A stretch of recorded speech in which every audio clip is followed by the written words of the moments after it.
ada yang ngumpulin risk and return saham, mungkin karena saya belum membuka ruang untuk classwork-nya ya. Jadi kalian nggak ada tempat untuk mengumpulkan. Ya baiklah, nggak apa-apa, sekaligus nanti setelah sesi kedua ya, di dalam sesi kedua ini ya. Oke, saya mulai aja ya. Sudah siap, saudara? Insya Allah, Bu. Ya, Bu.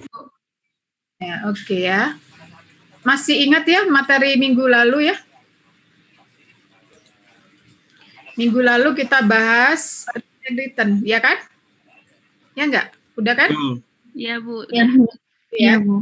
Nih, banyak kita bahwa investor itu dalam berinvestasi pertimbangannya dari sisi keuangan adalah trade-off antara risk and return. Ya, trade-off itu artinya kalau kita menanggung risiko yang lebih besar, kita akan mendapatkan return yang lebih besar.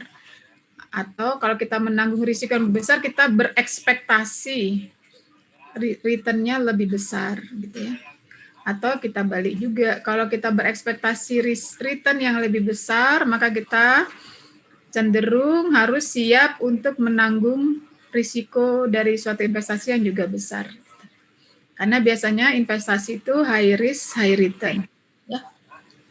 Nah, bagaimana menghitung return-nya? Seperti ini ya, cash flow, price ya, capital gain, yang lalu saudara sudah sebutkan tuh, capital gain Bu, gitu kan, dengan cash flow. Jadi C per PT min 1 ditambah PT min PT per 1 per PT min 1 ya. Cash flow dan capital gain. Ya, cash flow-nya apa? Kita udah bahas ya minggu lalu, ini contohnya misalnya dividen ya. Ini perubahan harga saham. Lalu saudara punya tugas menghitung ya, menghitung harga saham, menghitung dividen. Oke, nah ini contohnya ya. Ini contohnya saham Apple gitu ya, dan saham Walmart ya, saham Apple. Nah ini dia berubah harga sahamnya dari 105 menjadi 115 ya. Kemudian dividennya $2.37. Nah, sedangkan Walmart harga sahamnya dari 61 naik ke 69 ya. Dividennya 2. Nah, berapa returnnya? Maka returnnya adalah ini di harga saham pada saat penjualan dikurangi harga saham pada saat pembelian ditambah dengan dividen ya, dibagi dengan harga saham pada saat pembelian gitu ya, 12,2% untuk Apple, untuk Walmart 15,7 gitu. Nah, jadi artinya return suatu aset itu terdiri dari cash flow di 2,7 dan perubahan harga saham, perubahan harga atau capital gain. Ya. Tentunya harapan kita return itu positif ya. Positif itu artinya harga jual lebih besar dari harga beli ya. Itu jadi positif. Ini sudah minggu lalu. Kemudian tipe investor dari sisi preferensi risiko ada 3 ya. Risk seeking, risk netral, dan risk averse ya. Minggu lalu kita ada diskusikan ya. Kalau risk seeking ini adalah orang yang prefer kepada investment yang risikonya lebih besar. Ya.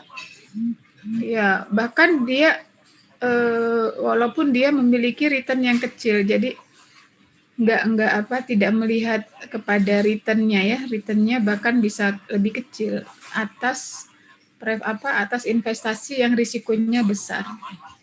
Beda dari risk averse. Kalau risk averse ya, investor yang meminta atau mengharapkan risk expected-nya itu, expected return-nya itu lebih besar ya, ketika dia menghadapi risiko investasi yang lebih besar gitu. Untuk apa?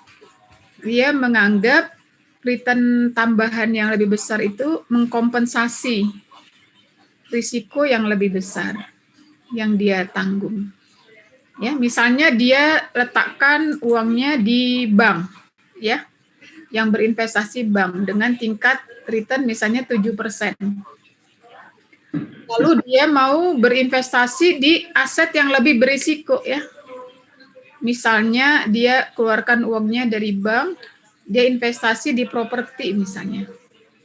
Maka dia akan berpikiran, oke, uang saya investkan di properti langsung dengan membeli apartemen misalnya ya, dengan membeli pertokoan gitu misalnya, kios, toko.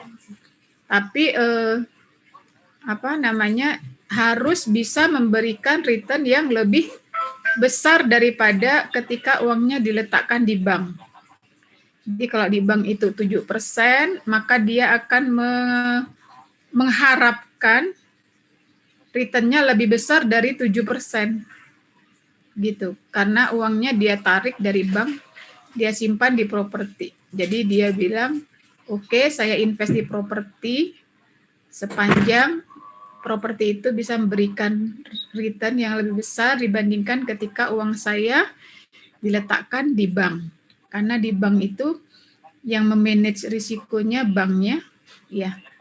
Jadi bagi investor dengan demikian risikonya sudah lebih termanage oleh bank, sehingga bagi investor jatuhnya jadi risikonya relatif rendah.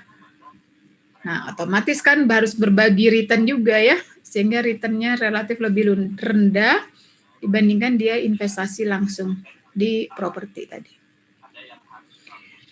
Oke, itu risk averse. Jadi risk averse itu bukan menolak risiko, sekali lagi, ya, bukan menolak risiko, tapi attitude bagaimana investor mengharapkan return ekspektasi yang meningkat sebagai kompensasi dari risiko yang meningkat, gitu ya. Oke, lalu assessment, ya, bagaimana mengakses risiko, ya. Kita pakai skenario analisis, ya. Menggunakan skenario analisis menggunakan semacam simulasi gitu ya. Jika begini bagaimana returnnya gitu ya. Jadi ada probability ya, probability keterjadian atas setiap skenario itu ya. Jadi skenario terbaik, skenario terburuk gitu ya. Jadi kalau kalian mau investasi itu kalian menghitung ini asumsinya terburuknya COVID masih lama.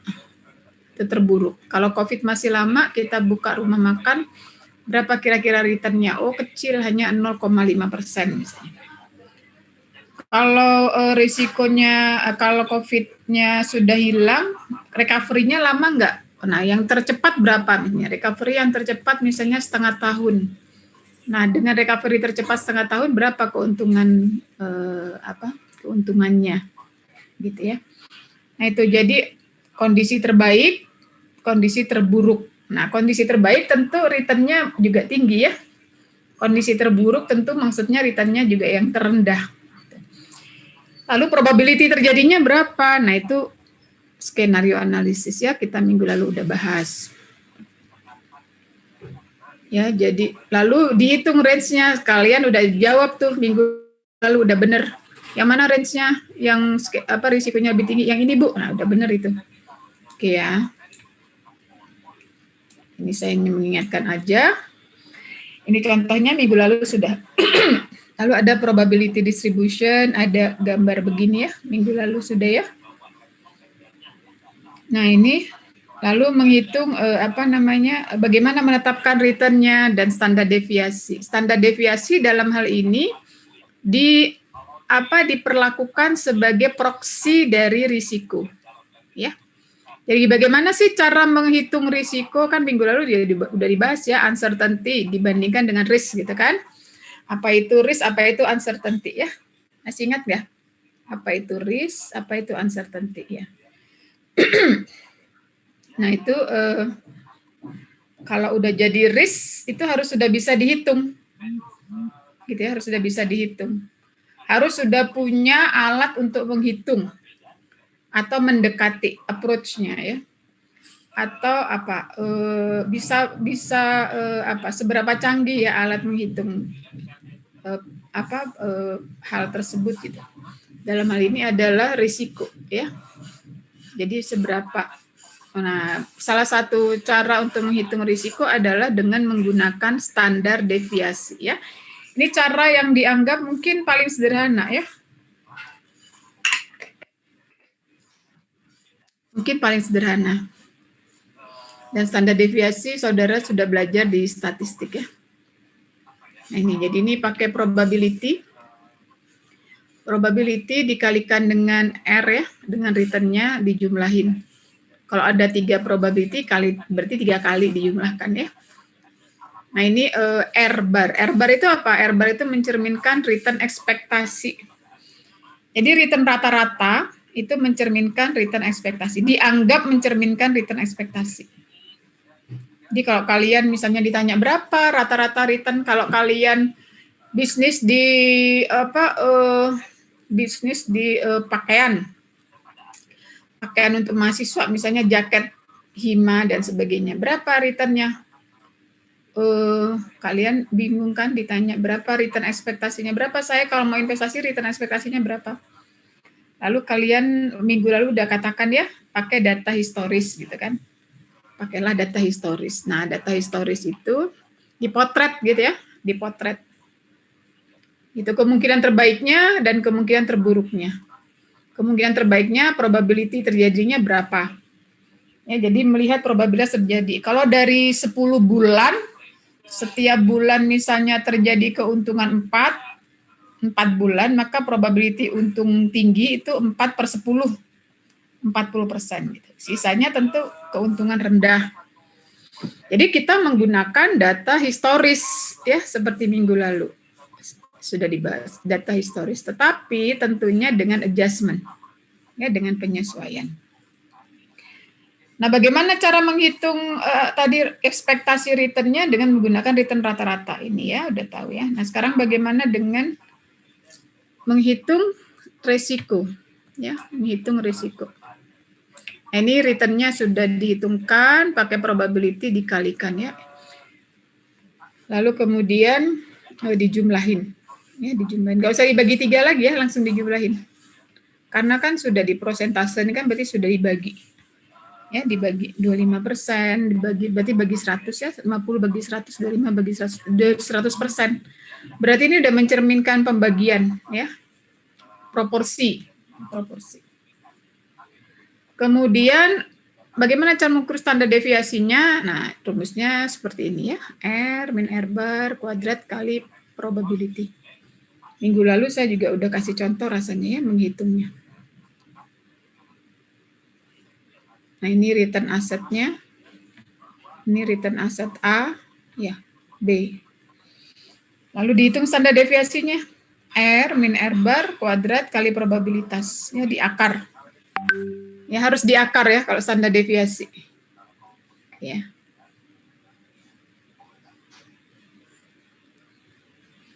Average nominal return-nya, ini standar deviasinya ya. Lalu ada yang disebut dengan koefisien variasi. Mana di sini kok nggak ada koefisien variasi? Mungkin nanti ya, coba saya lihat. Rasanya ada koefisien. Nah, ini dia ya, ada ya. Oke. Kemudian, mana tadi? Nah, ini ya.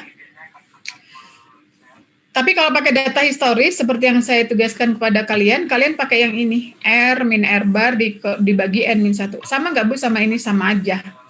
Cuman kalau ini udah dijadikan prosentase, kalau ini belum. Ya.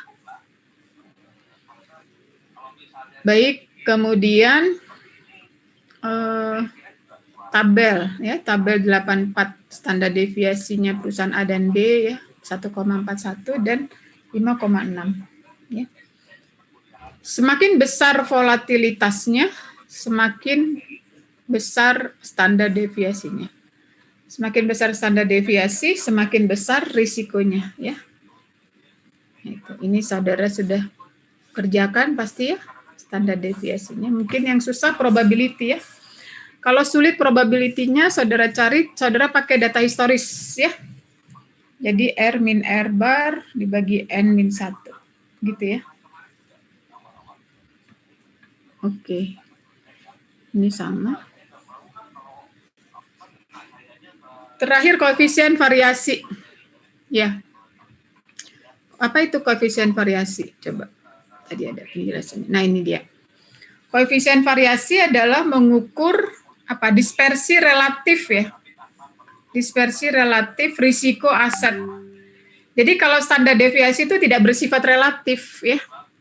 Tapi kalau koefisien variasi bersifat relatif, artinya artinya fluktuasi suatu perusahaan, suatu aset itu sangat tergantung pada risikonya juga, tidak hanya pada returnnya. Ya. Jadi return dan risiko dikombinasikan. Contohnya gimana Bu? Contohnya ini ya, A dan B. Koefisien variasi A 0,094, B 5,66. Ini tabel 83 coba.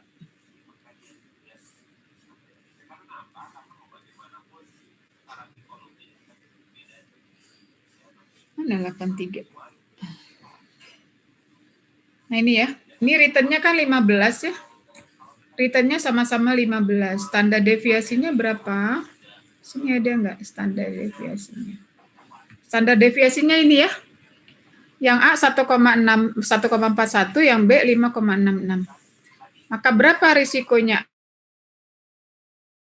Berapa risikonya B gitu ya, menggunakan koefisien variasi ya. Berarti tadi 1,41 dibagi returnnya, dan 5,66 dibagi dengan returnnya ya. Nah, kita lihat di sini returnnya 15 ya, sama-sama 15. Returnnya sama-sama 15, tapi koefisien variasi koefisien standar deviasinya beda. Lebih besar yang mana? Lebih besar yang standar deviasinya besar. Nah, jadi koefisien variasi ini adalah standar deviasi relatif terhadap returnnya. Ya, coba kalian ubah ya. Returnnya di sini jadi 14%. Kita nggak bisa bandingin ini antara 1,41 dengan 5,66. Karena returnnya yang dihasilkan beda gitu. Jadi koefisien variasi itu mencerminkan dua-duanya risiko dan return yang diukur dengan standar deviasi dan rata-rata. Oke, ini masih materi yang lalu. Kemudian distribusi normal itu menggambarkan bell shape ya, kurva bell shape. Ya, ini jadi kurva normal itu mengatakan 68% kemungkinan bahwa saham itu terletak di antara 8 sampai 31,2. Ya. Dan obligasi 2,7 sampai 3,7 sampai 14,3 ya.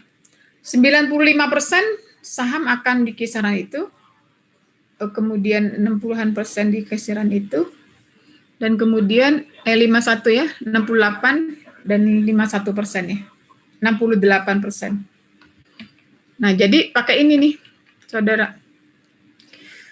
Jadi 68% suatu return itu menyimpangnya negatif 1 standar deviasi dan positif 1 standar deviasi. Jadi kalau dia asumsinya 68%, bentar ya. Asumsinya 68, maka returnnya di antara negatif 8,4. Kalau dia dan 31,2 dari mana? 3,8, bentar saya belum cek ini, 31,2, ini 85 ya. Tabel 85. Nah, ini ya. Jadi dia returnnya 3,8 ya, T-bill. Coba kita lihat tadi.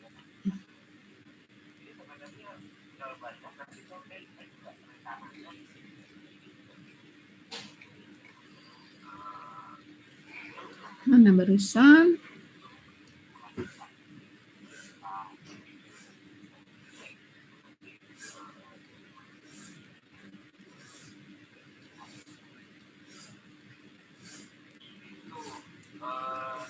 Oh, salah, saya salah, jadi mundur.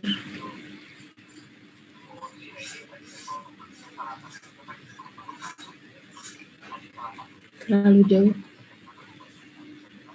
Nah, ini ya. Coba saya ulang ya.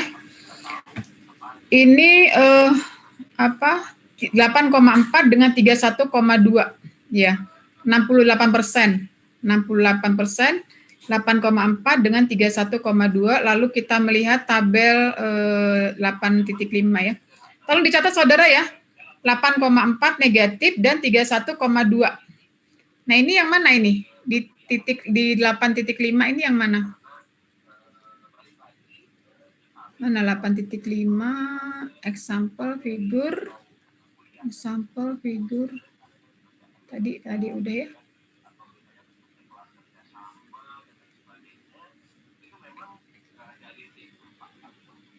Nah ini, misalnya T-bill ya,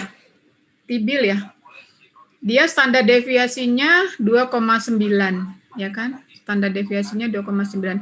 Maka dia positif 1 standar deviasi dan negatif 1 standar deviasi. Nah, kalau positif atau 0,76 ya koefisien variasinya, coba.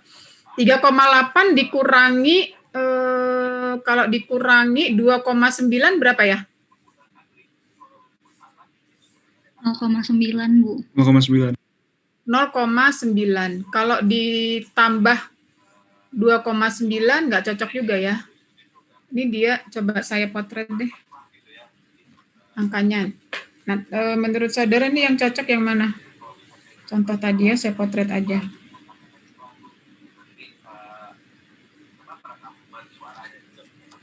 Supaya nggak bolak-balik ya. Saya potret. Nah tadi, aduh.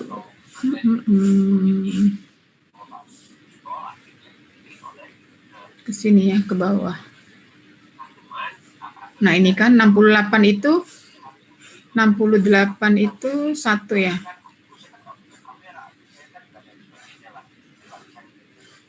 68 itu 1, 95 itu 1. 68 itu berapa standar deviasi itu? Jadi atau 95 coba. Kalau 95 itu standar deviasi ya. Mana yang 95? Ini negatif 28,2 dan 51. Coba yang 8,4 itu negatif 8,4 dengan 31,2. 31,2 itu berapa ditambah berapa nih? Mungkin common stock aja ya, common stock. 11,4 ditambah 19. Berapa tuh? Tambah 19. 30. Berapa? 11,4 ditambah 19,8. 31,2. 31,2 ya. Berarti ini common stock ya. Common stock, lalu dikurangi. Kalau 11,4 dikurangi 19,8 berapa?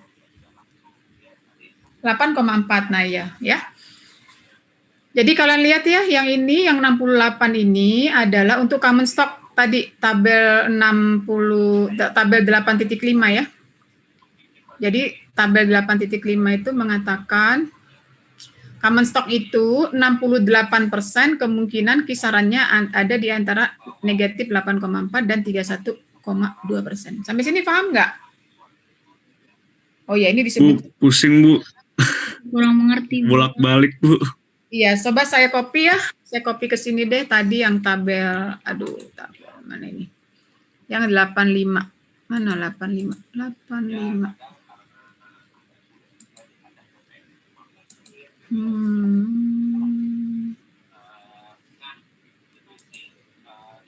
Nah tadi 85 tabel 82 figur sampel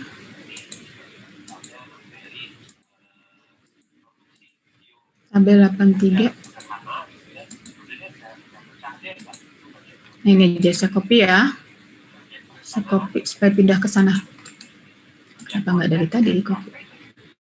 Saya juga nggak hafal.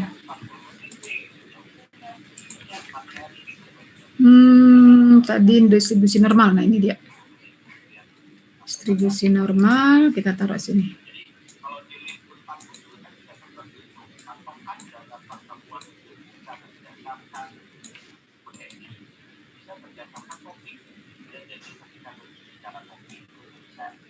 Nah ini ya.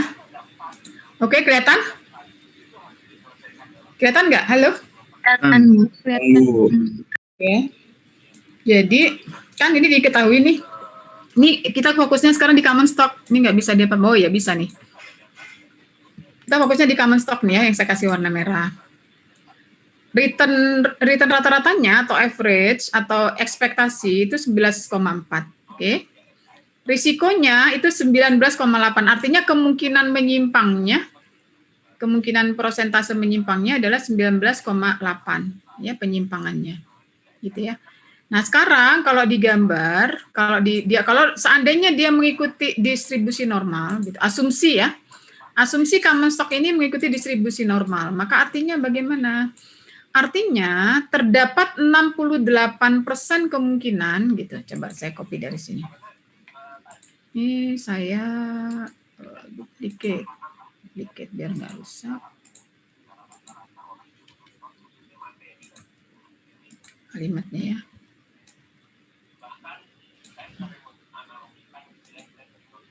Ini ada apa itu istilahnya?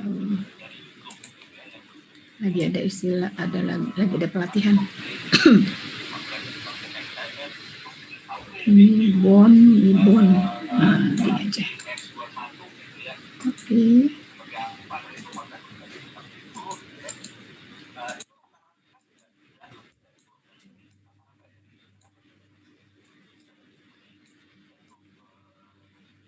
Nah, udah kelihatan ya? Udah kelihatan. Oke. Jadi gambar distribusi normal itu kan penemuannya ahli statistik ya. Penemuan ahli statistik yang mengatakan bahwa apapun di dunia ini yang mengikuti yang distribusinya sesuai dengan distribusi normal, maka sebaran dari datanya itu jumlah dan frekuensinya itu akan sebanyak 68% yang berada di kisaran positif 1 standar deviasi dan negatif 1 standar deviasi dari rata-ratanya. Jelas nggak? Jadi kalau IPK itu mengikuti distribusi normal, maka kita cari berapa IPK-nya mahasiswa rata-rata. Nah, akan ada 68% dari mahasiswa yang rata-rata IPK-nya itu ada di antara 1 standar deviasi ke kanan dan 1 standar deviasi ke kiri, artinya minus dan plus gitu. Jadi kalau rata-ratanya 3,3, standar deviasinya 0,1, maka ada 68% mahasiswa yang IPK-nya 3,5 ditambah 1, 0,1, 3,6. 3,5 dikurangi 1, tadi 3,5 ya rata-ratanya, anggaplah 3,5 ya, 3,5 dikurangi 1, 3,4. Maka 68% kemungkinan IPK distribusi mahasiswa yang IPK-nya ada di antara 3,4 dan 3,6. Paham nggak sampai sini untuk IPK? Paham? Paham, Bu. Nah, sekarang diaplikasikan kurva distribusi normal ini juga kepada saham dan obligasi ya. Jadi kita bisa mengatakan bahwa 68% possible outcome itu berarti return-nya ya, itu akan range-nya itu di antara 8,4 dan 3,1 for stock. Nah, for stock. Sekarang kita lihat stoknya. Rata-ratanya kan 11,4 ya kan? 1 standar deviasinya berapa? 19,8. Maka 68% itu di antara minus 1 standar deviasi dan plus 1 standar deviasi. Dari mana? Dari rata-ratanya. Nah, berarti 11,4 ditambah karena standar deviasinya besar 19,8, berarti 11,4 tambah 19,8. Berarti akan ada di paling besarnya 31,2, paling gede. Paling kecilnya minus 1 standar deviasi, berarti 11,4 minus 19,8, berarti 8,4 paling kecilnya. Nah, jadi ada 68% saham dari total saham yang return-nya akan ada di antara negatif 8,4 dan positif 31,2. Kalau distribusinya normal. Saham yang di rata-rata ini kan di rata-rata nih ada beberapa saham di rata-rata. Kalau distribusinya normal. Paham sampai sini? Paham? Halo? Paham? Siapa yang belum paham? Siapa yang belum paham? Kalau 95 berapa gitu kan? Kalau 99,7 berapa gitu? Kalau 95 itu kan berarti 2 standar deviasi gitu ya. Kalau 97 itu 3 standar deviasi. Jadi kali 2 standar deviasinya, 19,8 kali 2, 19,8 dikurangi 2 gitu kan. Jadi kalau standar deviasi terlalu besar tuh agak aneh gitu. Ya. Angkanya sebenarnya agak aneh. Oke ya, nah itu Itu yang disebut dengan probabilitas tadi. Probabilitas ya. Oke. Berikutnya tadi koefisien variasi. Koefisien variasi itu trade-off, menggambarkan trade-off antara risiko dan return. Ini koefisien variasi ya. Di menggambarkan berapa dispersi relatif ya membanding yang berguna di dalam membandingkan risiko. Dispersi relatif kenapa? Karena kita menghitung risiko relatif terhadap return-nya. Gitu kayak tadi ya. Risiko terhadap return-nya. Return-nya kan sama tadi 15%, risikonya berbeda gitu. Mungkin akan lebih mudah kalau return-nya sama, risikonya sama, return-nya berbeda gitu. Misalnya risikonya sama-sama 5%. Ya. Risikonya sama-sama 5%, tapi yang satu return-nya 10%, yang satu return-nya yang satu return-nya misalnya 15%. Mana yang lebih menguntungkan gitu kan? Mana yang risikonya lebih rendah? Ya. Jadi mana caranya?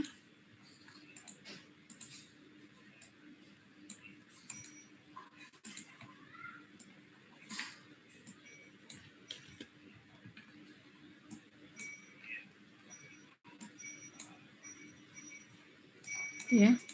Jadi nggak bisa diedit. Misalkan saya ngedit di sini. Bisa di sini aja. Misalnya A, expected return-nya A itu expected return-nya 10% ya. Kemudian B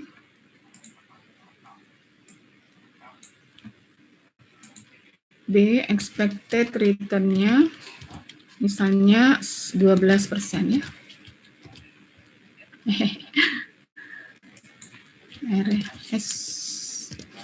Nah gitu, aduh. Karena R jadi dia suka jadi begitu ya. Parah. Nah, 12%, oke. Mana yang lebih baik? Yang lebih baik, sekarang kita lihat risikonya ya. Risiko atau standar deviasi, S-nya. Standar deviasinya misalnya ini sama-sama 5%. Gitu. Standar deviasinya sama-sama 5%. Nah, kalau kayak gini, gimana gitu kan? Mana yang lebih berisiko kan? Seolah-olah sama ya risikonya, karena sama-sama standar deviasinya 5% gitu. Oleh karena itu kita buat koefisien variasi. Nah, koefisien variasi itu kombinasi. Jadi kombinasi antara risiko dengan return ya. Jadi 5% per 10% gitu. Sedangkan yang ini 5% per berapa? 12% gitu ya. Jadi dia kombinasi. Jadi dua-duanya ada dalam formula ini, kedua indikator ini ada dikombinasikan. Nah, itu dianggap lebih baik dalam mengukur standar deviasi karena dia mencerminkan, dia akan mampu menggambarkan trade off ya. Ini terjadi trade off enggak? Kalau risikonya tinggi kan harusnya return-nya lebih tinggi dong gitu. Nah, ini kan ternyata yang risikonya tinggi, yang risikonya sama, return lebih tinggi yang ini gitu. Jadi yang lebih baik tentunya yang mana? Yang lebih baik yang ini, yang lebih kecil ya, yang lebih kecil gitu. Atau kita ubah misalnya koefisien variasinya, atau misalnya ini kita ubah jadi 6 gitu kan. Jadi ini 5, ini 6. Nah, misalnya gitu. Atau ini 5,5 misalnya. 5,5 gitu.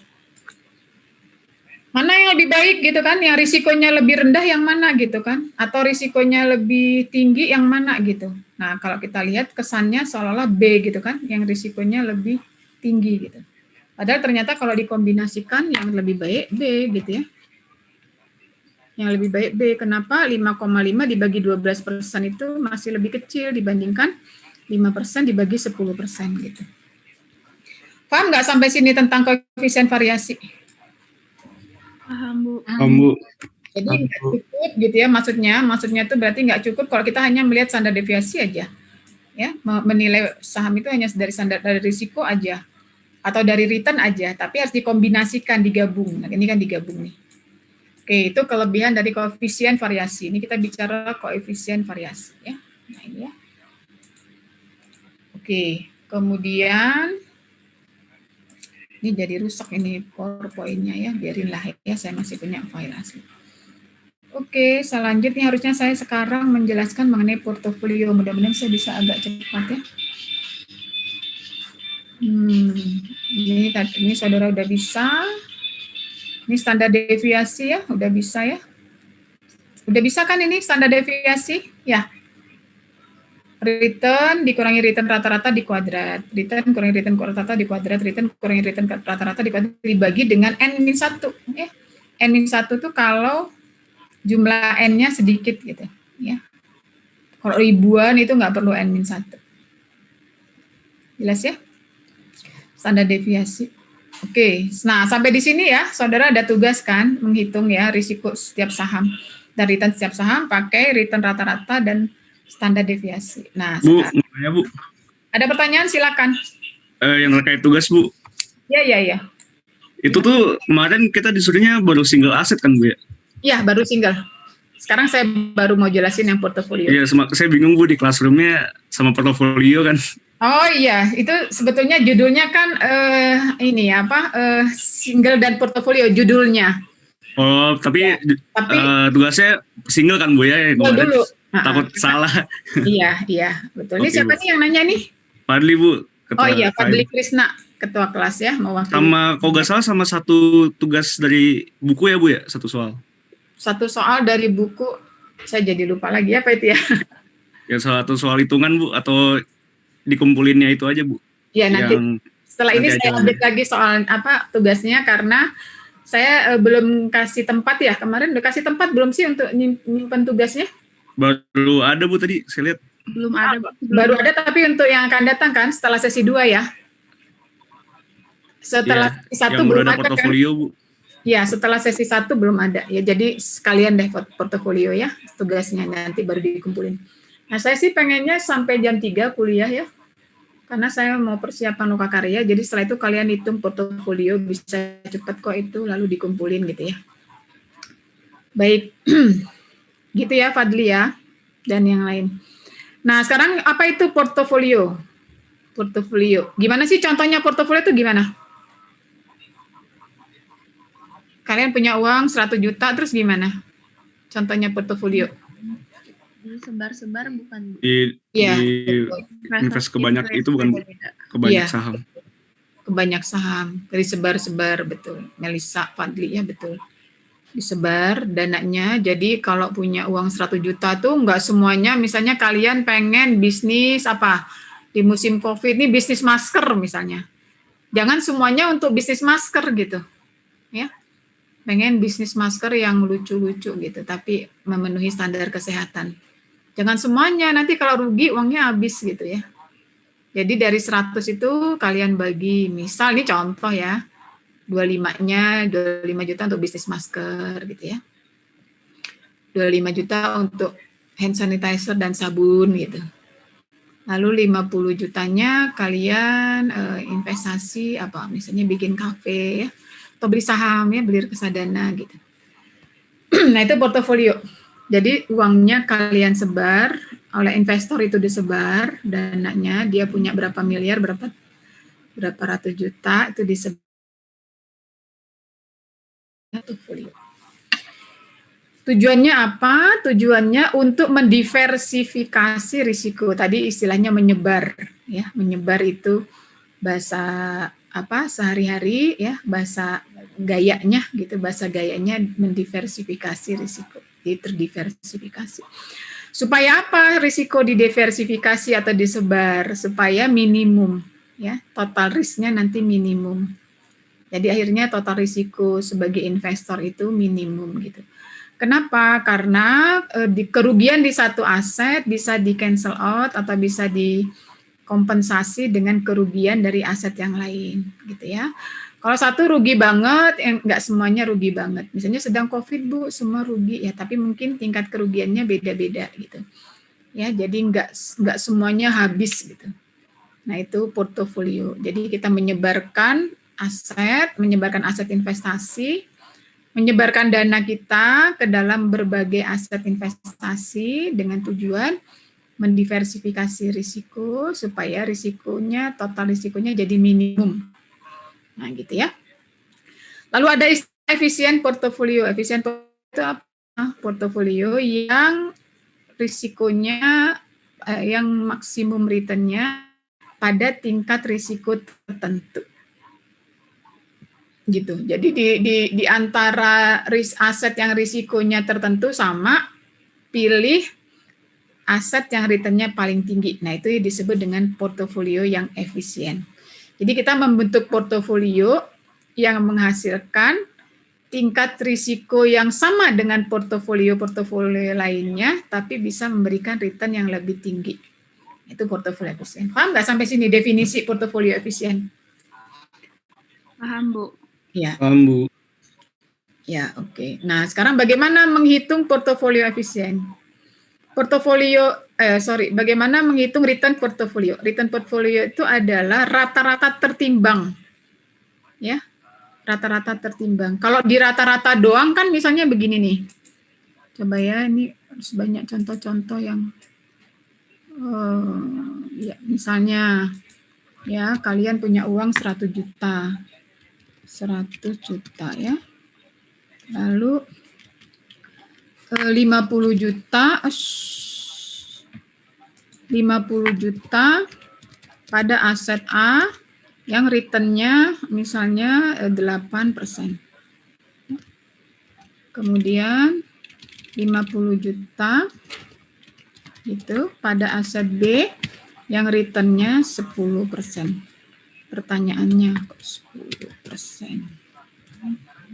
Pertanyaannya berapa return portfolio? Berapa tuh? Return portfolionya berapa? Halo? Halo, return portfolionya berapa? Hai. Halo, kok diem? Berapa return portfolionya? Halo. 9 juta bukan? Berapa? 9 juta bukan? 9 juta dari mana? 50% 50 juta dikali 8% ditambah 50 juta kali 10%. Iya. Terus? Dijumlahin. Jumlahin. Oke. 5 juta tambah 4 juta. Oke, 9%, 9 juta ya. Oke, kalau ditanya prosentasenya aja, nggak ada uangnya, berapa persen? 9%. Dari mana? 100 juta dibagi, Kalau dibagi returnnya. Oke, 9 per 100 ya. Oh ya, 9. Kalau ditanya prosentasenya aja tanpa ngitung, kalau mau menjawab prosentasenya aja tanpa ngitung rupiahnya gimana? Bisa nggak? Bisa nggak? 8% ditambah 10% bagi 2 bisa nggak? Bisa, Bu. Bisa, Bu. Kenapa kok bisa? Rata-rata 10% Bagi 2. 18 bagi 2. 10%. Gitu ya, bisa ya? Gitu ya, bisa nggak? Bisa ya? Iya, Bu. Sekarang Ya, Bu. kalau saya ubah,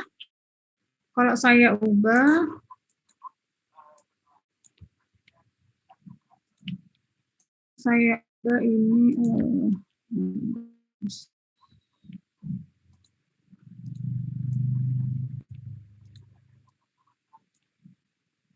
kalau saya ubah ini menjadi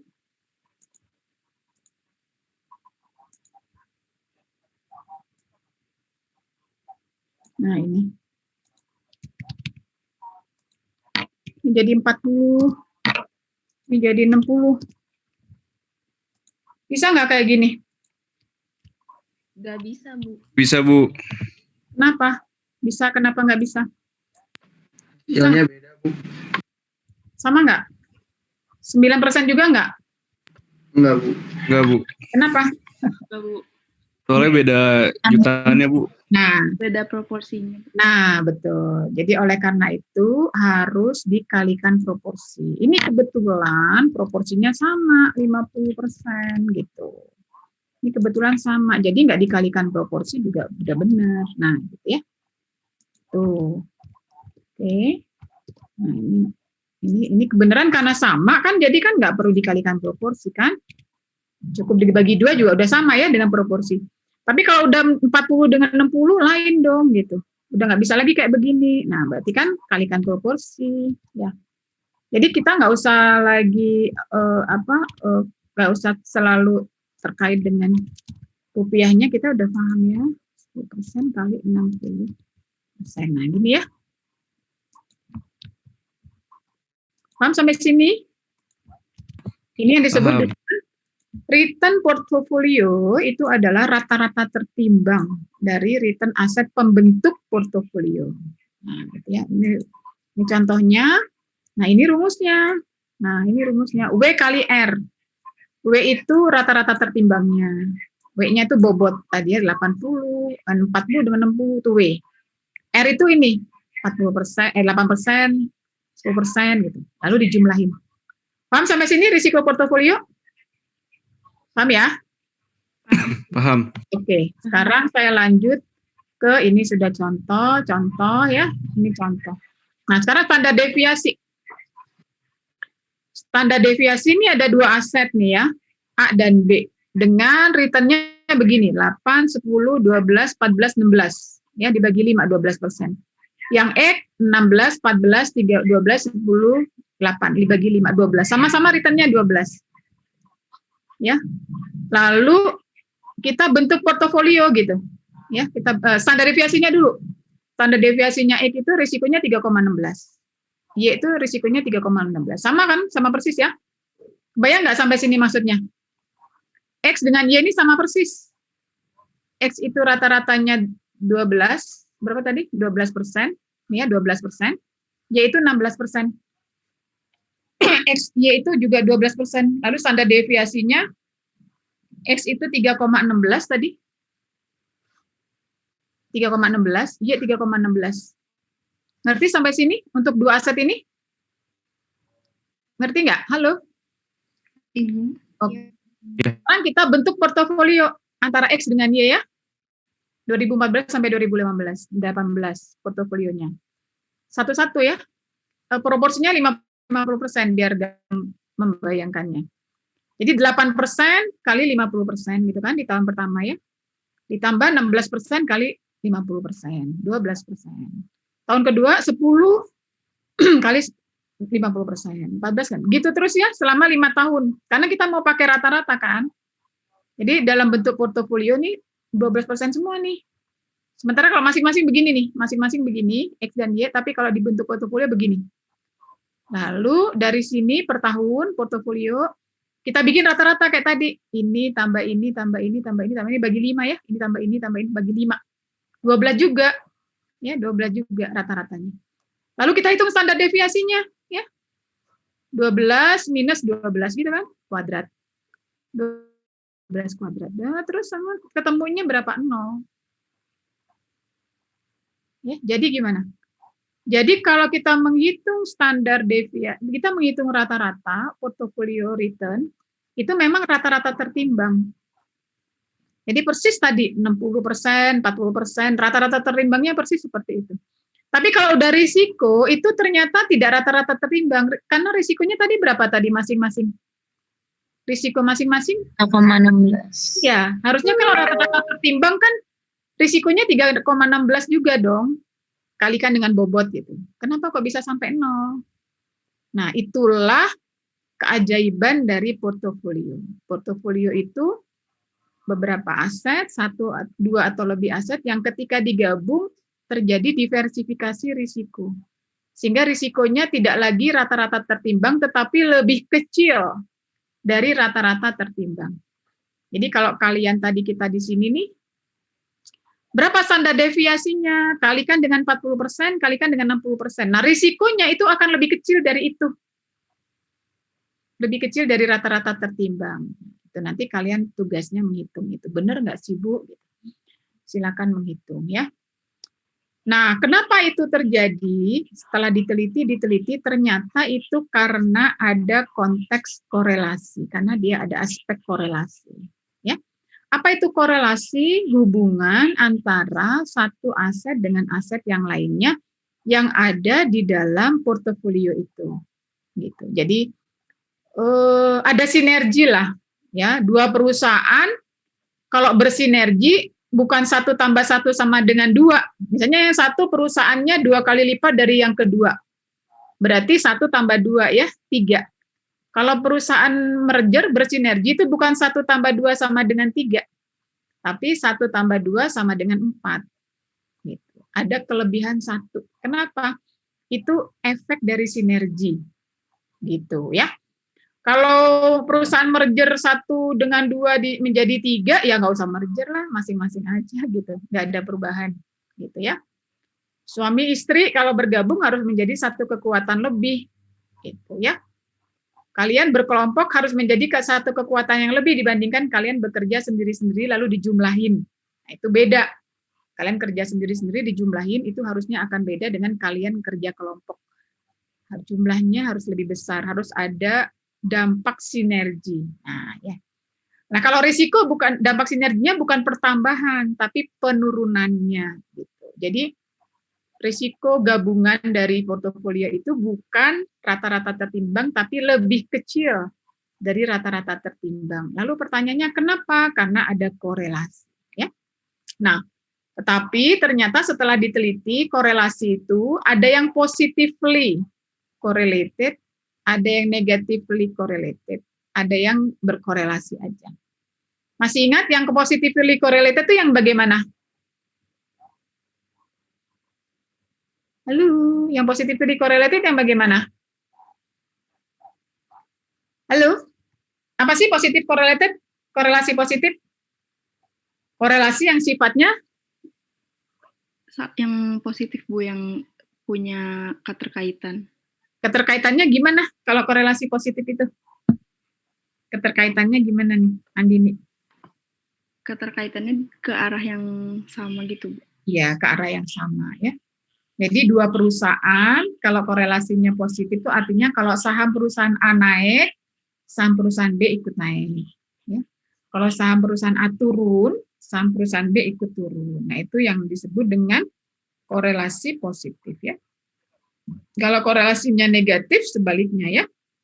Kalau dia satu naik, satunya turun. Terbalik. Jadi korelasi berlawanan arah. Kalau positif korelasi searah. Ya. Searah. Nah, sekarang korelasi itu kalau dilihat dari besarannya itu ada yang perfect. Ya, korelasi itu berapa besarannya antara positif 1 sampai negatif 1 korelasi. Jadi 0, gitu ya. Positif 0, negatif 0, atau 0, nggak ada korelasi sama sekali.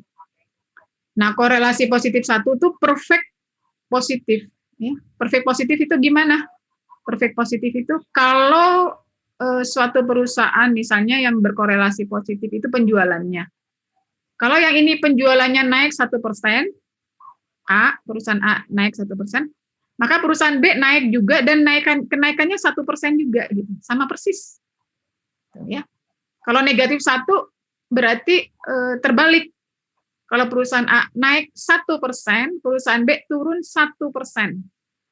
Jadi bukan cuman arahnya, tapi besarannya pun persis sama. Nah, itu namanya perfect, ya, perfectly negatif, perfectly positif. Kalau uncorrelated ya tidak ada korelasi ya, 0 ya, tidak ada korelasi, 0 ya.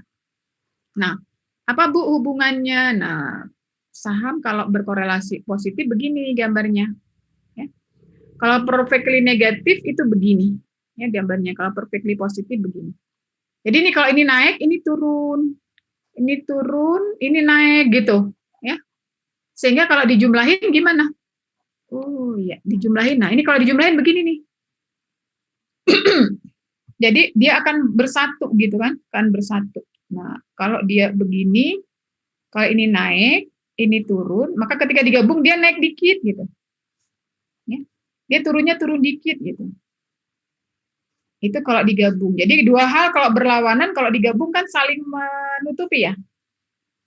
Yang satunya punya kelemahan dalam hal audit, yang satunya punya kekuatan dalam hal audit. Kalau dijumlahin, kalau digabung kan jadi kekuatan, jadi hilang ya, kelemahannya jadi hilang gitu. Atau menjadi minimum lah kelemahannya. Lalu dalam hal finance, yang satunya yang lebih kuat, yang satunya lemah. Nah, jadi akhirnya kalau setelah digabung bersinergi, Maka grup itu punya dua kekuatan di bidang audit dan kekuatan di bidang finance. Gitu ya. Karena ada saling menutupi kelemahan, lalu ada sinergi. Nah, itu portofolio ya. Jadi dia bilang terjadinya diversifikasi itu adalah untuk mengurangi keseluruhan risiko, maka kita mendiversifikasi. Ya, diversifikasi terbaik itu adalah mengkombinasikan ya aset yang korelasinya sangat rendah. Ya, semakin ke arah satu, semakin ke arah negatif satu, semakin baik ya. Combining aset yang memiliki low correlation itu akan mengurangi overall variability. Aset yang korelasinya rendah itu akan punya overall variability. Nah, rendah itu jadi gini, kalau aset korelasinya tinggi, kalau dia naik, misalnya nih Telkom dengan Indosat sama ya. Jadi kalau kalian beli dua saham Telkom dan Indosat, ya kalau pas Indosat naik, Telkom juga naik. Tapi pas Indosat turun, Telkom juga turun, jadi kalian rugi semua uangnya gitu. Tapi kalau kalian beli saham Indosat dan saham tambang, waktu tambang rugi, kalian untung dari Indosat. Jadi karena tambang dengan Indosat itu korelasinya sangat rendah, bahkan negatif. Jadi kalian lihat rentangnya tuh dari negatif 1 ke 1, positif 1. Nah, yang terbaik itu yang ke arah negatif 1, jadi menurun. Dari positif 1 menurun 0,99, 0,8, 0,7, sampai 0, terus negatif 1, sampai ke negatif 1 perfect gitu. Negatif 0,1, negatif 0,2, dan seterusnya ya. Tentunya angkanya continuous ya kalau ini korelasi.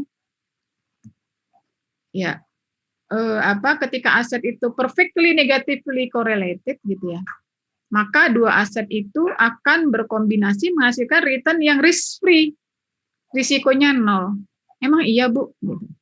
Secara teoritis iya, kita lihat ya. Nah, ini gambarnya ya.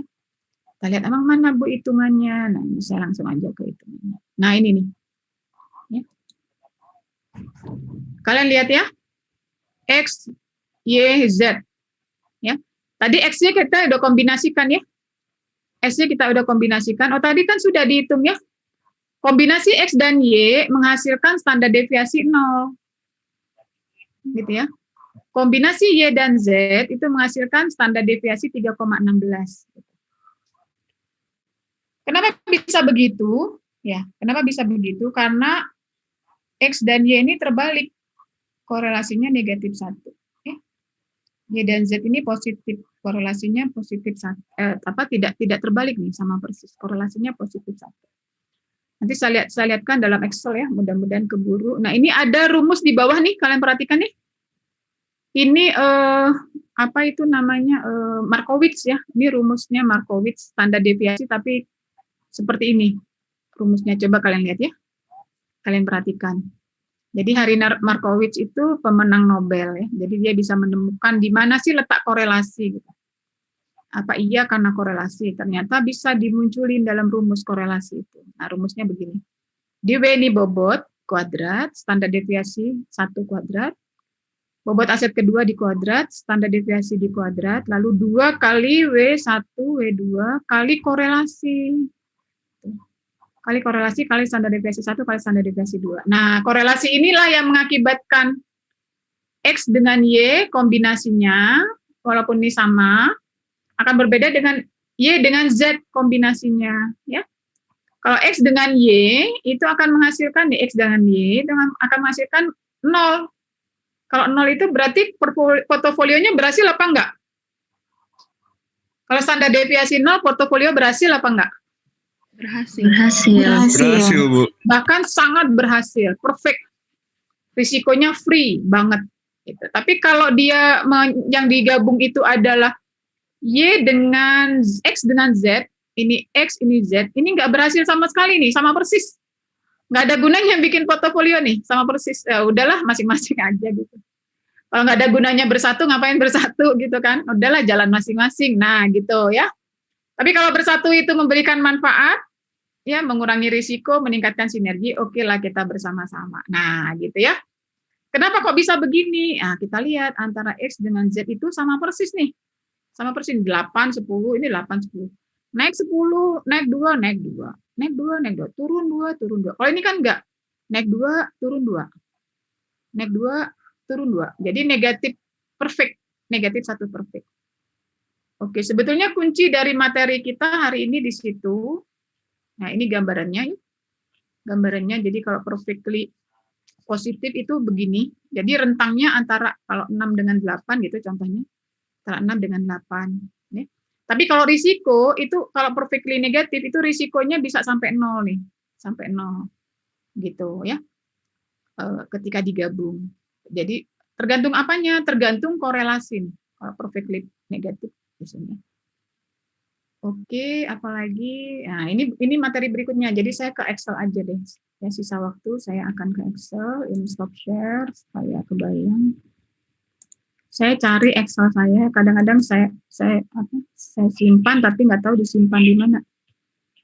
Saya tutup, visitornya don't save. Save apa tidak don't save ya. Kemudian Excel saya.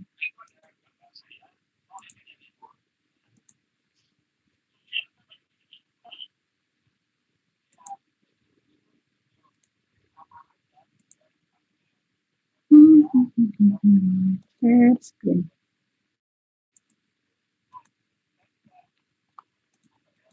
Kelihatan nggak? Kelihatan? Kelihatan, Bu. Lihat, Bu. Yuk. Ya, X, Y, Z. Oke ya. Coba tolong hitungkan, sebutkan tadi tahun pertama, tahun kedua, tahun ketiganya berapa? Tahun 1, 2,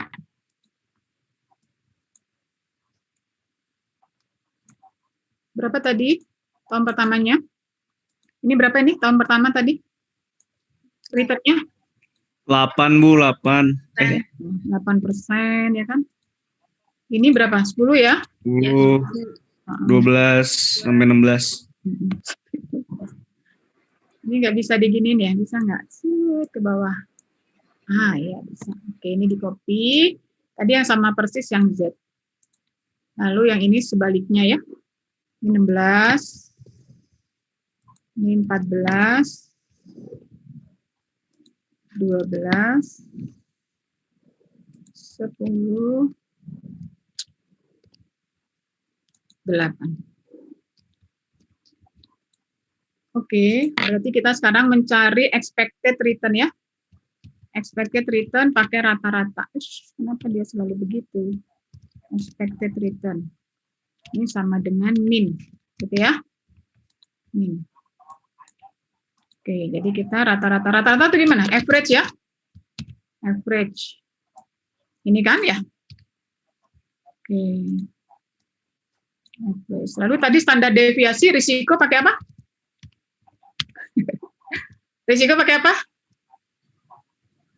Standar deviasi. Standar deviasi. Tadi Deviasi. ya, standar deviasi. STD. STD standar deviasi 3,16 ya.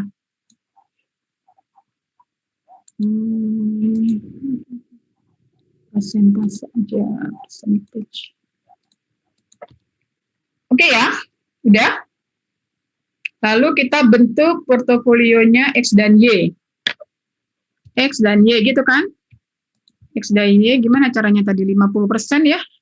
Jadi kita gimana caranya supaya cepat? Tuh, harus pakai itu kan. 50% kali ini ditambah 50% kali ini gitu kan. Ini bisa lebih cepat ya. 50% kali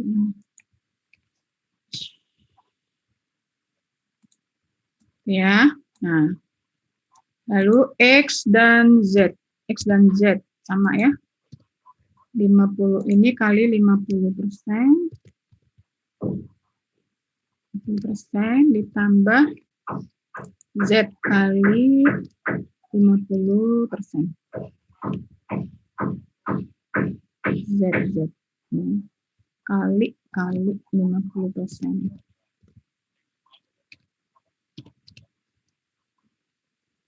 Oke. Lalu kita hitung rata-rata dan standar deviasinya ya. Nah, ini kalian lihat ya, ini 0 ya. Halo? Halo? Iya, Bu. Iya, Bu. Iya, Bu. Kenapa kok bisa 0 gitu? Padahal kan sama-sama nih, bendanya sama, makhluknya sama gitu, sifatnya. Cara sifat nih makhluknya sama nih, rata-rata dan standar deviasi yang kita bahas dalam single itu sama. Tapi kalau dipadukan, disinergikan, dua pasang ini, tiga ini menjadi dua pasang tuh beda gitu, dampaknya tuh beda. Yang berhasil portofolionya yang ini gitu kan, yang berhasil yang hijau ini gitu, yang ini nggak berhasil, sama-sama aja gitu, nggak ngaruh ya. Oke, kenapa? Kenapa kalau 12%-nya ini kenapa sama ya? Karena kan tadi bobotnya 50%, 50%. Ini sama ya. Nah, ternyata katanya karena korelasi gitu kan, korelasi itu sama dengan korel. Korel re 1,2 ya, titik 2 re 2. Nah, korelasinya berapa? X dengan Y? Minus 1. N1. Minus 1-nya terbalik sempurna, terbalik beda arah sempurna gitu ya, berlawanan arah, bukan beda arah malah. Kalau beda arah kan bisa ke barat sama ke selatan kan beda arah. Kalau berlawanan itu kan barat dan timur, utara itu berlawanan. Sekarang kalau korelasinya siapa? X dengan, ya jelas ini mah sama persis kok. Sama persis mah pasti positif 1 dong. Nah, gitu ya. Ya, jelas ya? Jelas, Bu. Positif 1 nih. Jadi katanya Markowitz, korelasinya tuh yang jadi penyebab gitu. Ya.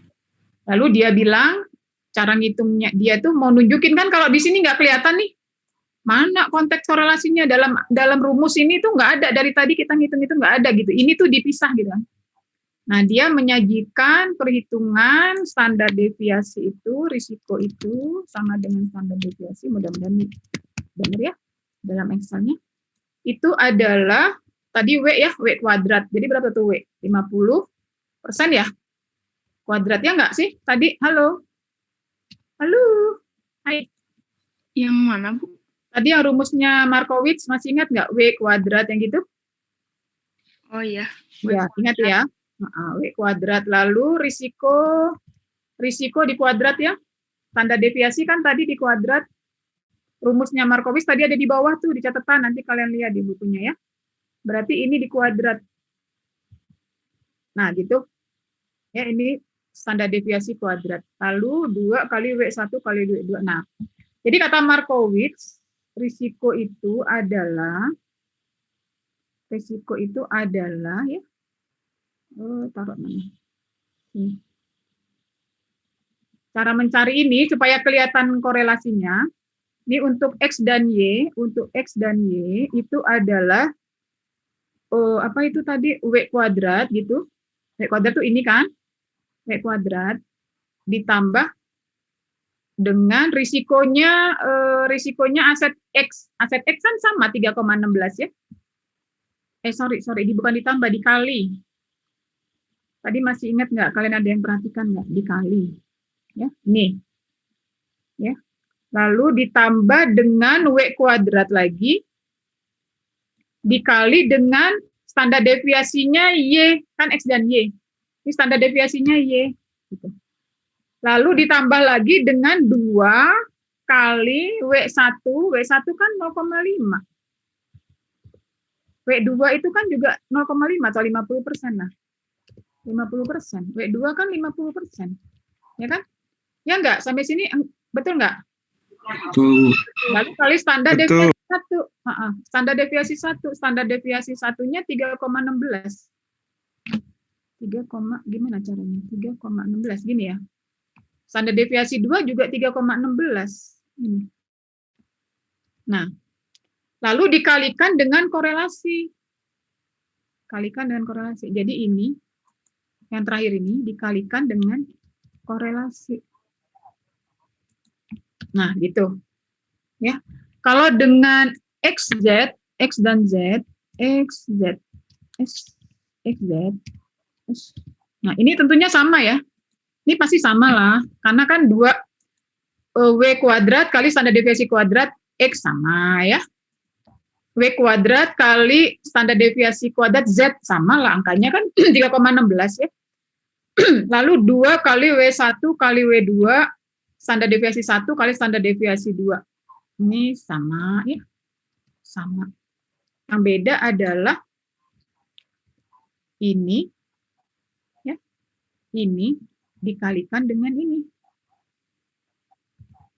Korelasinya. Nah, yang beda di sini. Korelasinya. Ya. Atau saya pisahin deh. Salah-salah ya. Jadi ini mungkin ini di sini. Nah, ini begini. Ini begini. Ini begini. Oke. Jadi ini saya naikin lagi. Ini W kuadrat. W kuadrat gitu. Lalu ini W kuadrat kali standar deviasi kuadrat. Standar deviasi kuadrat gitu. Ya. W kuadrat kali standar deviasi kuadrat. Lalu ini juga sama. W kuadrat kali standar deviasi kuadrat. Tapi ini aset yang kedua. Jadi kalau ini adalah X ya. Ini adalah aset 1. Nah, ini aja. Aset 1. Ini aset 2. Gitu.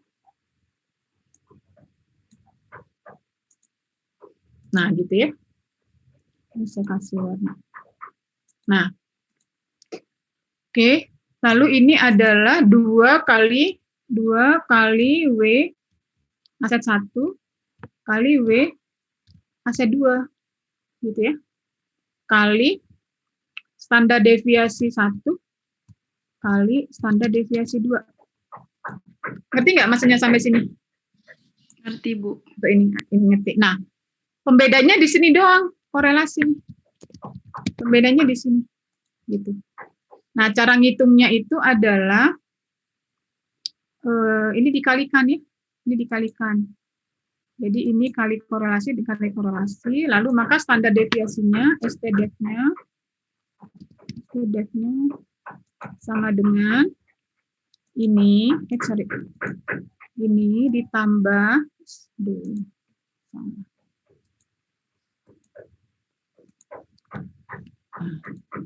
maka ini sama dengan ini ditambah dengan ini ditambah dengan ini gitu.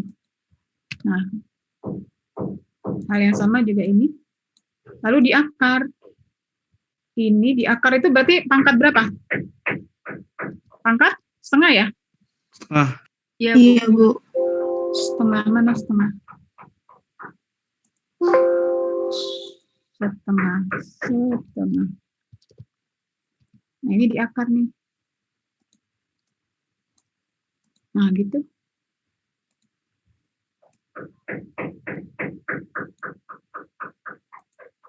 Nah, cuman yang ini dia harusnya 3,16 ya. Ini tidak berhasil ya. Mungkin saya salah hitung. Tapi yang jelas kalian bisa lihat X dengan Y itu 0 ya. Ini. X dengan Y itu hasilnya 0. Kenapa kok antara XY dengan SZ beda? Ininya sama, ininya sama. Bedanya itu di sini. Bedanya itu karena ini, hanya karena korelasi gitu. Jadi korelasilah yang membuat X dengan Y hasilnya berbeda dengan X dan Z. Kesimpulannya, kalau kita bentuk portofolio itu sebaiknya semakin mendekati berapa? Semakin mendekati berapa? -1. -1. Di korelasi itu -1, aduh, -1 gitu ya. Gini ya. Ini korelasi, koefisien korelasi, ada gambarnya sih biasanya. Ada row ya, row, bentuknya tuh row. Koefisien korelasi gitu. Lalu coefficient of correlation, lalu positif 1. Nah, gini.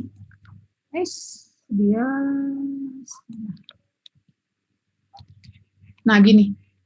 Korelasi itu gini. Nah, jadi korelasi itu letaknya tuh antara -1 dan antara negatif 1 dan 1. Bukan antara sih, ada yang sama dengan negatif 1 di antara dan sama dengan gitu ya. Ini sama dengannya. Ada sama dengannya.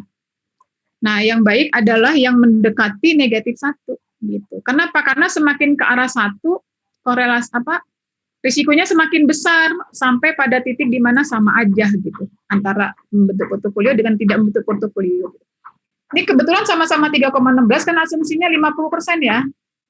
Jadi rata-rata tertimbang dari korelasi dari standar deviasi 50%.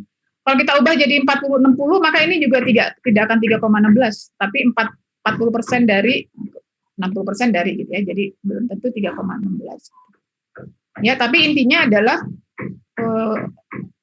standar deviasinya portofolio itu akan lebih kecil dari rata-rata tertimbang standar deviasi masing-masing aset pembentuknya dijumlahin, gitu ya.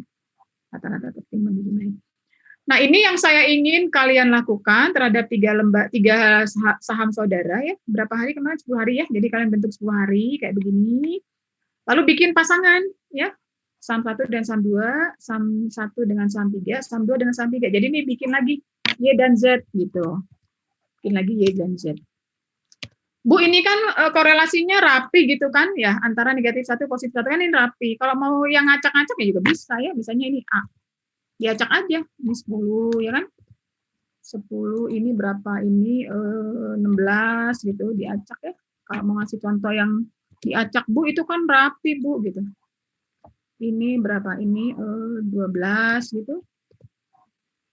Ini 8. Kan ngacak nih. Ini 8 berapa lagi yang belum 14 ya. Nah, kan ngacak kan? Coba kita lihat sekarang berapa korelasinya? Sama dengan korel dalam kurung X dengan H. Oh, saya harus bikin ini di sini ya. X dengan A, gitu kan? Korelasinya berapa? Korelasinya berarti sama korel dalam kurung X ya, sama A. Nah, dia tidak berkorelasi tuh antara A dengan A dengan X ini nggak berkorelasi dia. Nah ini. Ya. Sehingga gimana standar deviasinya? Kita bikin dulu berarti kan sama dengan 50% kali X ditambah 50% kali A. Di mana tempatnya dia? Betul ya? Salah. Sama dengan 50% kali X ditambah kali kurang pencet X ditambah 50% kali A. Nah, gitu ya. Oke, kita hitung ke bawah. Nah, itu lalu berapa? Oke, jadi macam nah ya, 7,85 dia. Kenapa berubah ini? Kenapa berubah tadi 12? F5 dengan G. 50% kali F5 50. Nah, kenapa berubah dia? Yang X-nya Bu pas tahun 1 itu tadi. Oh iya 8 harusnya. Kepencet tadi. Oke. Nah.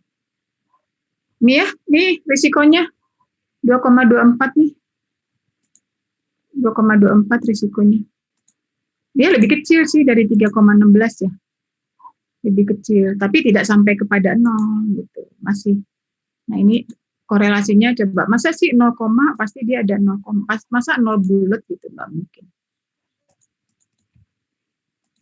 Nah, iya, memang 0, bulat ya.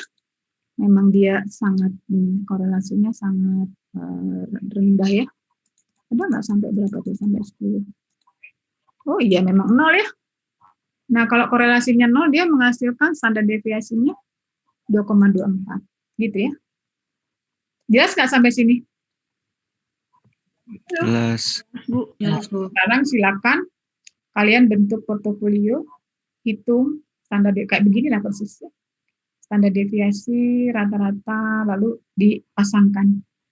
Lalu hasilnya berapa, lalu cari korelasinya. Ya, lalu hitung seperti tadi Markowitz ya.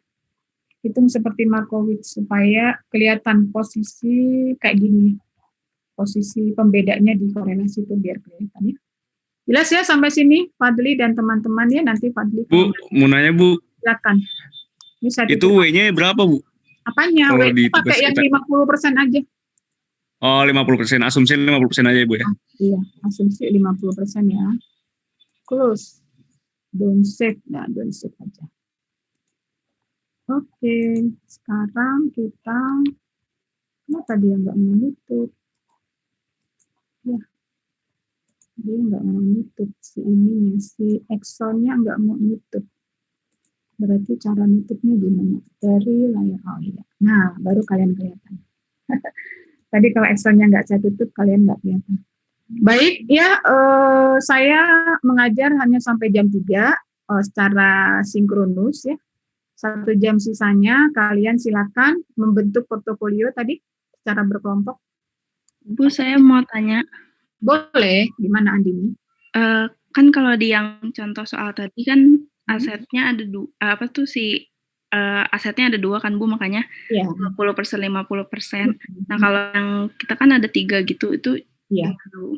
Untuk simulasi kalian bentuknya biar gampang yang 2 aja, portofolionya berdua aja. Oh iya. Betulnya bisa juga kalian bentuk 3. Jadi kalau 3 itu berapa persen? Misalnya 33 boleh. 33 kali return 1, 33 boleh aja. Lalu standar deviasinya juga dari 3 itu. Tapi kan ngitungnya kalau standar deviasi kalau bertiga itu kan berarti gimana? Kalian bikin dulu return rata-rata portofolionya dari tahun ke tahun untuk 3, lalu dihitung standar deviasinya gitu kan. Lalu kalau pakai Markowitz berarti akan panjang. 2 kuadrat, W1 kuadrat dikali standar deviasi 1 kuadrat, tambah W2 kuadrat kali standar deviasi 2 kuadrat, tambah W3, jadi sampai 3. W3 kuadrat ditambah standar deviasi 3 kuadrat. Lalu 2 kali W1 kali W2 kali korelasi 1,2 kali standar deviasi 1 kali standar deviasi 2 ditambah 2 kali, nah gitu. Jadi kalau portofolionya 3, di dalam menghitung standar deviasi dan return-nya juga 3 item, 3 aset. Gitu? Tapi kalau kalian mau coba Andini juga boleh, misalnya bikin dulu 22. 12, 13, 23, lalu bikin yang 1, 2, 3 itu boleh, ya. Komposisinya berapa, Bu? Ya 33,333 gitu ya. Atau mau dibikin 50% tambah 25% tambah 25%, boleh. Untuk latihan silakan ya. Tapi kalau yang 2 aja boleh ya Bu ya? Kayak yang tadi yang memang disaranin 2 aja supaya dalam menghitung korelasinya lebih kebayang. Oh iya. Kalau 3 itu kan berarti korelasi di antara bertiga. Jadi apa itu namanya?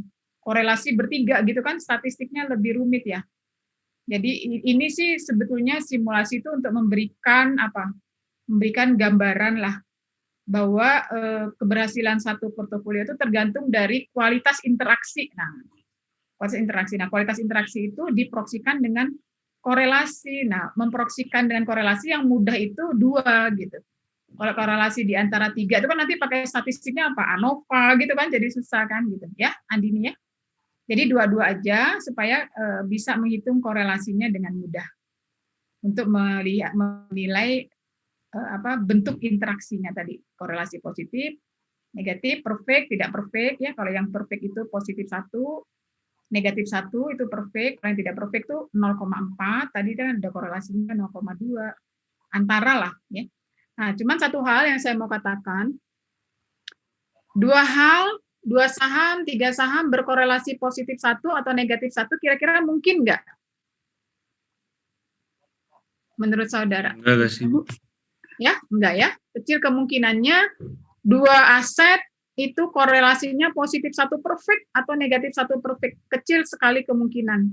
2 benda sama persis. Jangankan itu, anak kembar siam pun kadang-kadang juga profesinya beda kan. Kuliahnya beda tuh anak kembar siam kalau kita baca ya. Yang satu pengen kuliah A, yang satu pengen kuliah B. Jadi kuliah 2 gitu. Satu satu kembar itu kuliahnya 2, hobinya 2 gitu ya. Itu kembar siam gitu. Apalagi yang enggak kembar siam. Jadi enggak ada yang perfect gitu.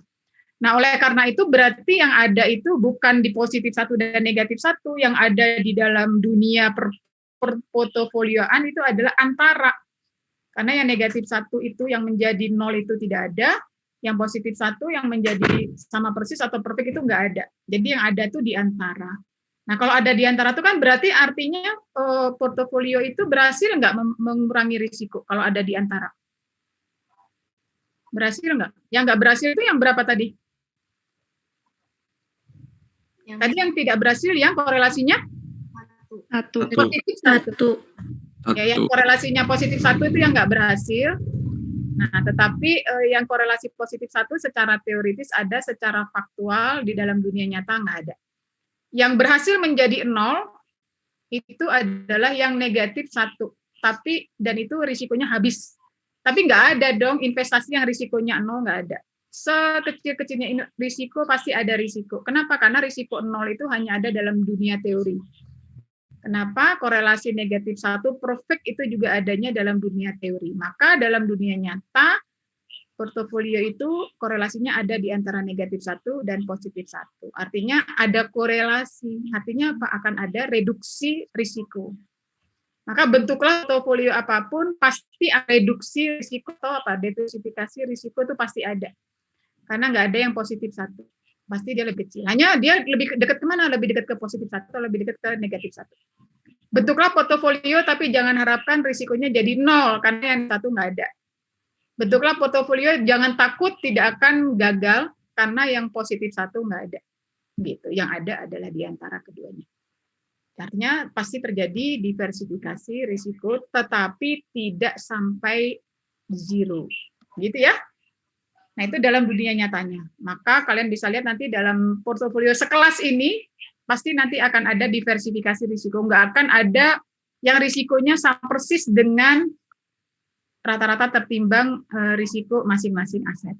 Coba kalian nanti bandingkan risiko dari portofolio kalian dengan rata-rata tertimbang risiko. Jadi standar deviasinya kalian hitung seperti return, dihitung dengan rata-rata tertimbang. Lalu bandingin dengan standar deviasinya yang beneran, pasti lebih kecil.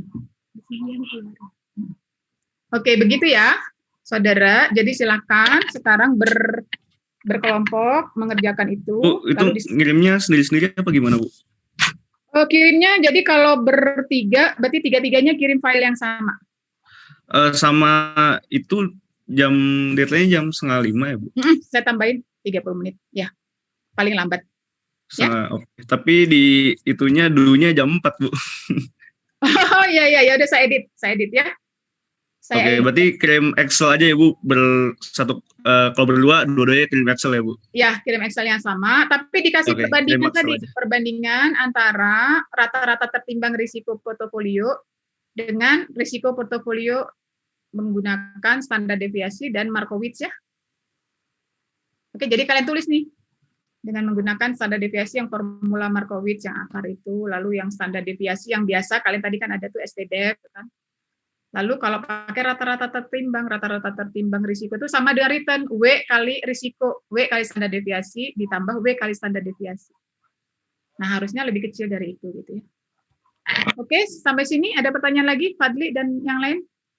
Nggak ada ya? Baik, saya rasa cukup ya. Saya akan perbaiki Google Classroom-nya. Jangan lupa kemudian mengisi daftar hadir. Saya senang sekali semua hadir ya, 44, minggu lalu juga demikian. Mudah-mudahan kalian ini semuanya menyimak ya, tidak tidur, nggak tidur dan sebagainya. Oke ya. Selamat sore, jaga kesehatan. Assalamualaikum warahmatullahi wabarakatuh.